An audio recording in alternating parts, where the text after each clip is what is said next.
Hi ಎಲ್ಲರಿಗೂ ನಮಸ್ಕಾರ. ಇವತ್ತು ವರಮಹಾಲಕ್ಷ್ಮಿ ಹಿಂದಿನ ದಿನವೇ ನಾನು ಸ್ಯಾರಿ ಪಿನ್ನಿಂಗ್ ಎಲ್ಲ ಮಾಡ್ಕೊತಾ ಇದ್ದೀನಿ.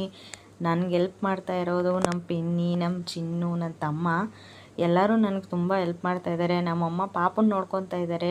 ಸೊ ಅವನದೇ ನಮ್ಗೆ ದೊಡ್ಡ ಪ್ರಾಬ್ಲಮ್ಮು. ಅವನ್ನ ನೋಡ್ಕೊಳ್ಳೋದೇ ನಮಗೆ ಟಾಸ್ಕ್ ಆಗಿರುತ್ತೆ.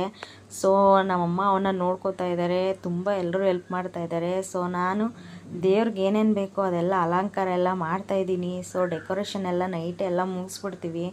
ಆಮೇಲೆ ಬೆಳಗ್ಗೆ 4 ಗಂಟೆಗೆ ಎದ್ದು ಎಲ್ಲ ಡೆಕೋರೇಷನ್ ಎಲ್ಲ ಮುಗಿಸಿ ತಾಯಿಗೆ ಏನೇನು ನೈವೇದ್ಯಗಳೆಲ್ಲ ಇಡಬೇಕು ಅದೆಲ್ಲ ಇಟ್ಟು, ಸೊ ನಮ್ಮನೆ ವರಲಕ್ಷ್ಮಿ ಈ ಥರ ರೆಡಿಯಾಗಿದ್ದಾರೆ. ನೋಡಿ ಯಾವ ಥರ ಇದೆ ಅಂತ ಕಮೆಂಟ್ ಮಾಡಿ. ನನಗಂತೂ ಈ ಸತಿ ವರಮಹಾಲಕ್ಷ್ಮಿ ಹಬ್ಬ ಬಂದಿರೋದು ತುಂಬ ಖುಷಿ ಆಯಿತು. ಸೊ ತುಂಬ ನೀಟಾಗಿ ಮಾಡಿದ್ದೀವಿ ಈ ಸತಿ ವರಮಹಾಲಕ್ಷ್ಮಿ ಹಬ್ಬ. ಏನು ಗಲಾಟೆ ಗಿಲಾಟೆ ಏನು ಇಲ್ಲದೆ ನೀಟಾಗಿ ಎಲ್ಲರೂ ಚೆನ್ನಾಗಿ ಪೀಸ್ಫುಲ್ಲಾಗಿ ಮಾಡಿದ್ದೀವಿ. ನನಗಂತೂ ಈ ವರ್ಷ ವರಮಹಾಲಕ್ಷ್ಮಿ ತುಂಬ ಖುಷಿ ಕೊಟ್ಟಿದೆ. ಹಾಗೆ ಎಲ್ಲರಿಗೂ ವರಮಹಾಲಕ್ಷ್ಮಿ ಹಬ್ಬದ ಶುಭಾಶಯಗಳು. ಎಲ್ಲರಿಗೂ ಆಯುಷು ಆರೋಗ್ಯ ಕೊಟ್ಟು ಕಾಪಾಡಲಿ ಅಂತ ದೇವ್ರನ್ನ ಬೇಡ್ಕೊತೀನಿ.